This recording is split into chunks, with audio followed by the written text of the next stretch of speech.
Et on se connecte justement avec Rouen, où se trouvent nos équipes France Info en direct. Vous êtes avec nous, Monsieur Corchia. Merci beaucoup, Monsieur, d'être avec nous. Vous êtes le président du Consistoire central de France. Déjà, les mots forts de Gérald Darmanin qui pointe ici un acte odieux, antisémite. Est-ce que c'est toute une communauté, Monsieur, aujourd'hui, dont vous faites partie, qui se sent ciblée, attaquée et qui a peur ?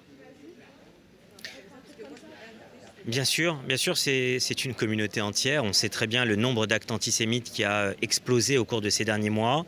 Il y a eu beaucoup de signaux et malheureusement, c'est un signal fort à travers cet acte antisémite qui a eu lieu, une synagogue. Nous sommes ici à Rouen, dans un endroit paisible, une communauté que je connais bien, où j'étais venu il y a quelques mois. On ne pouvait pas imaginer que dans cette synagogue, eh bien, il puisse y avoir ces flammes, ce jet de cocktail Molotov par un individu qui vient au petit matin, avant 7 heures du matin, et qui lâchement eh bien, jette ce cocktail Molotov à travers une fenêtre qu'il a réussi à atteindre. Et je peux vous dire qu'après être rentré avec le ministre de l'Intérieur tout à l'heure, avec le maire notamment aussi, et la présidente de la communauté juive de Rouen, mon amie Natacha Benaïm, et le rabbin, je peux vous dire que c'est encore plus impressionnant quand on était à l'intérieur que lorsqu'on avait entendu que les pompiers avaient réussi ce matin à circonscrire les flammes. Heureusement, les pompiers ont réussi à intervenir très vite et ils ont arrêté cet incendie, mais je peux vous dire que c'est impressionnant lorsqu'on était dans cette synagogue et donc je suis de tout cœur évidemment avec mes amis de la communauté juive. Il y a une peur, une crainte évidemment par rapport à ce qui s'est passé ce matin, mais je tiens à le dire, nous ne baisserons pas les bras, nous n'aurons pas peur de façon à ne pas venir à continuer à faire nos offices, et c'est un très beau symbole que la synagogue de Rouen ouvrira ce soir ainsi que demain pour Shabbat, comme elle le fait tout au long de l'année, et la peur ne gagnera pas le cœur et l'esprit, même si l'inquiétude est là, même si la vigilance est là, et je remercie bien sûr le ministre de l'Intérieur, le ministère, les services de police qui sont intervenus, qui interviennent tout au long de l'année par rapport à la recrudescence malheureusement de ces actes antisémites.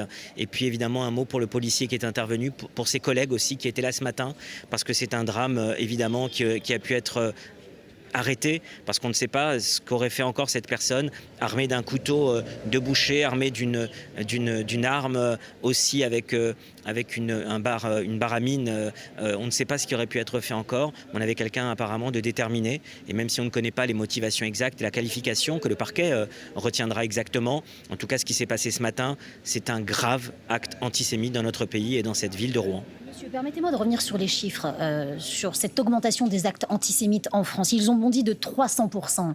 C'est pas rien hein, au premier trimestre 2024. On sait aussi, et ça c'est un autre chiffre qui doit nous alarmer, 60% des actes antireligieux en France sont antisémites.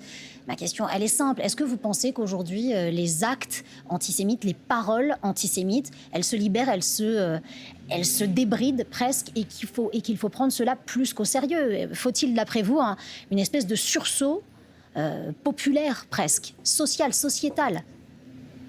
C'est une évidence. Bien sûr, c'est une évidence. Il y a une désinhibition de l'antisémitisme. Vous avez parlé des propos, par exemple, la haine en ligne, sur Internet, sur les réseaux sociaux. C'est une déferlante très inquiétante.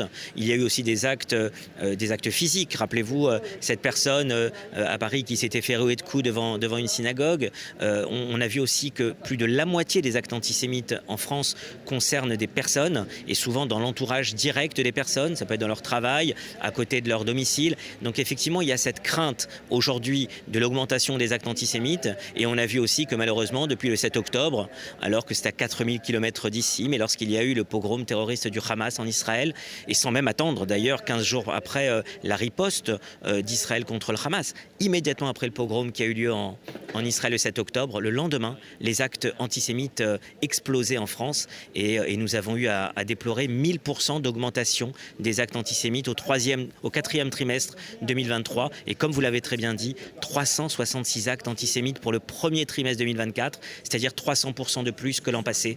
Donc oui, vous parlez de sursaut, chaque Français, chaque compatriote, chaque concitoyen doit se sentir concerné, parce que vous avez rappelé qu'il y a 60% des actes antireligieux dans notre pays qui concernent les Juifs de France. Il faut savoir que nous représentons moins de 1% de la population, c'est-à-dire qu'aujourd'hui, moins de 1% des Français, les Français juifs, eh bien, concentrent sur eux plus de 60% de la haine antisémite, antireligieuse et des actes antireligieux dans notre pays.